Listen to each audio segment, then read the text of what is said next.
বন্ধুরা আজকে বানিয়ে দেখাবো প্লাম কেকের রেসিপি, যেটা কি আমরা এই শীতের সময় সকলেই খেতে ভালোবাসি। কিন্তু 25শে ডিসেম্বর আর 1 জানুয়ারি আমরা কিন্তু সকলেই কেক খেয়ে থাকি। তবে কিন্তু বাইরে থেকে চড়া দামে না কিনে নিয়ে এসে বাড়িতে তার হাফ দামে কিন্তু তৈরি করে নিতে পারবেন। আর এই কেকটা কিন্তু সকলেই খেতে পারবে। তাছাড়া বাড়িতে যদি নিজের হাতে তৈরি করা যায় তার আনন্দই কিন্তু আলাদা। তো নমস্কার বন্ধুরা, আরও একটি নতুন ভিডিওতে আপনাদের সবাইকে স্বাগত। চলুন তাহলে আর বেশি দেরি না করে শুরু করা যাক আজকের এই ভিডিওটি। সবার প্রথমে আমাদের এই কেকটি তৈরি করার জন্য যেটি প্রয়োজন সেটি হচ্ছে কমলা লেবু। এখানে আমি একটি মাঝারি সাইজের কমলা লেবু নিয়েছি। এবার এটি থেকে আমাদের রসটিকে বার করে নিতে হবে। তো আমি এখানে মাঝখান দিয়ে কেটে এইভাবে একটা ছাঁকনির মধ্যে চিপে নিচ্ছি, যাতে করে লেবু থেকে যে দানাগুলো বেরোবে সেগুলো ছাঁকনির মধ্যে আটকে যাবে, শুধুমাত্র রসটা বেরোবে। তো এখানে আমাদের শুধু লেবুর রসটা হাফ কাপ মতো প্রয়োজন। এখানে যদি আপনাদের লেবুগুলো ছোট নেন সেক্ষেত্রে কিন্তু আপনারা দুটো নিতে পারেন, আর যদি ঠিক এই সাইজের নেন তাহলে কিন্তু একটা রস থেকেই যথেষ্ট হবে। এবার আপনাদের দেখিয়ে দিচ্ছি আমি এখানে কি কি ড্রাই ফ্রুটস নিয়েছি। তবে কিন্তু এখানে প্রচুর পরিমাণে কিন্তু ড্রাই ফ্রুটসের প্রয়োজন। এখানে নিয়েছি কিছুটা পরিমাণ আখরোট, নিয়েছি এখানে চারমগজ, চেরি, টুটি ফুটি, কাজু, আমন্ড, আর নিয়েছি সাদা কিশমিশ, কালো কিশমিশ। এছাড়াও আপনাদের পছন্দ মতো আপনারা কিন্তু এখানে আখরোটও ব্যবহার করতে পারেন, খেজুরও ব্যবহার করতে পারেন। এবার এগুলোকে ভিজিয়ে রেখে দেব। যে লেবুর রসটা আমরা চিপে বার করে রেখেছিলাম সেই রসের মধ্যে অবশ্যই কিন্তু এখানে 2 থেকে 3 ঘন্টা ভিজিয়ে রাখবেন, তাতে করে কিন্তু খুব ভালোভাবে ভিজে যাবে।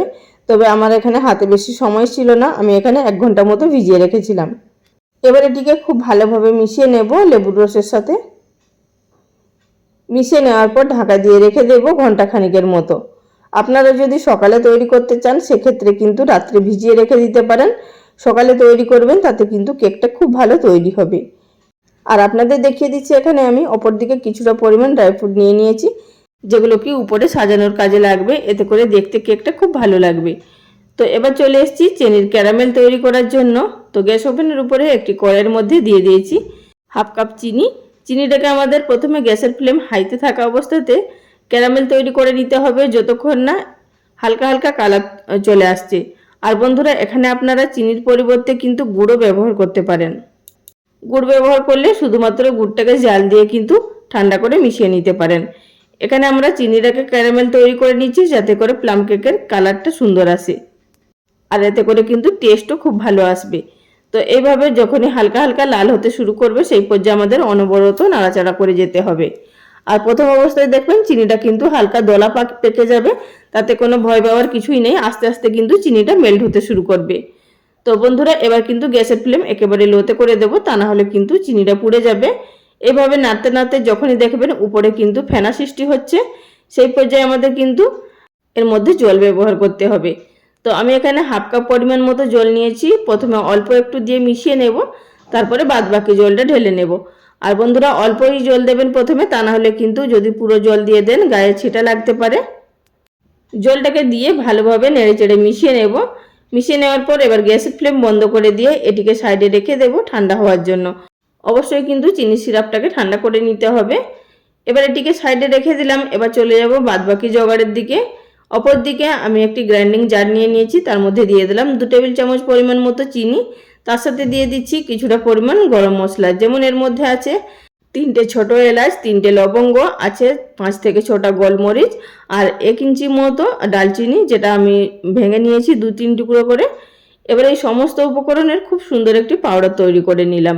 চিনিটা দিয়েছি এই কারণে কিন্তু পাউডারটা করতে সুবিধা হবে। যদি আমরা শুধু গরম মশলাগুলো গুঁড়ো করি তাহলে কিন্তু গোটা থেকে যাবে। তো এবার এর মধ্যে চালনির মধ্যে দিয়ে দিলাম, যাতে করে যে এক্সট্রা মোটা ভাবটা থাকবে সেটিও বেরিয়ে যাবে।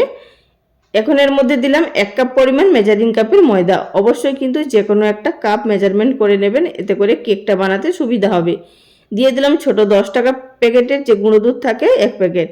আর দিলাম এর মধ্যে 1/4 টিস্পুন পরিমাণ মতো নুন, এতে করে কেকের টেস্ট খুবই ভালো আসে। এই সমস্ত উপকরণগুলোকে খুব ভালোভাবে চেলে নিতে হবে। আর বন্ধুরা এছাড়াও কিন্তু চ্যানেলে প্রচুর প্লাম কেকের রেসিপিও আপলোড আছে, বা খেজুর গুড়ের কেকের রেসিপিও আপলোড করা আছে, বা ডিম দিয়ে কেক, ডিম ছাড়া কেক। তো আপনারা চাইলে দেখে নিতে পারেন, চ্যানেলে প্লেলিস্ট করা আছে কেকের। আর সবশেষে দিয়ে দিলাম একটা কোনা মাত্র জায়ফলের গুঁড়ো করে।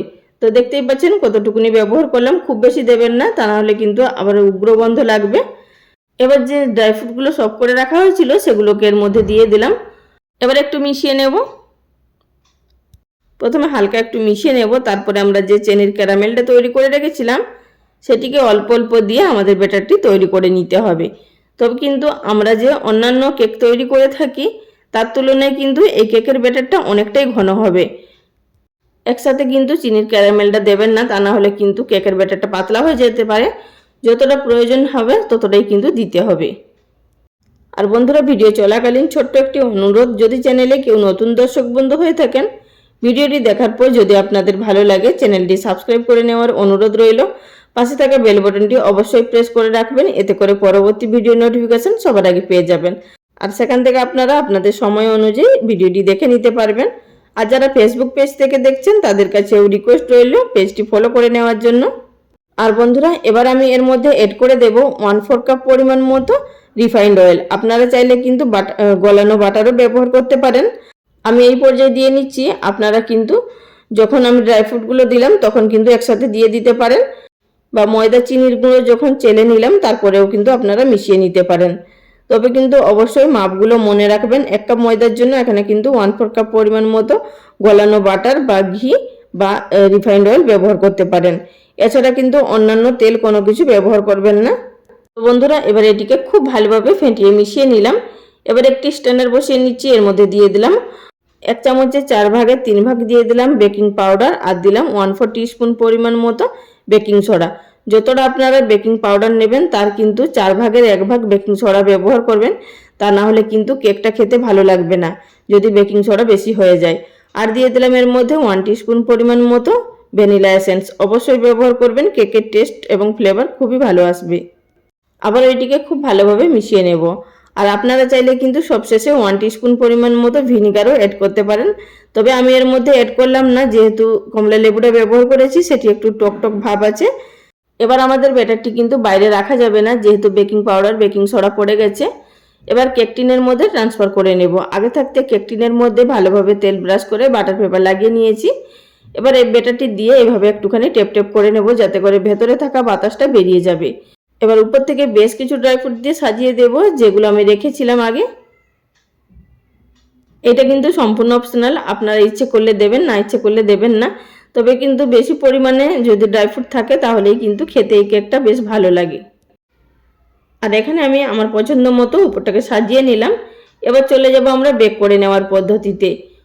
অপরদিকে গ্যাস ওভেনের উপরে একটি কড়াই, তার মধ্যে একটি খাবার রাখার স্ট্যান্ড দিয়ে দিয়েছি, আর ঢাকা দিয়ে এটিকে 5 মিনিট মতো হাই ফ্লেমে ফ্রিহিট করে নিয়েছিলাম।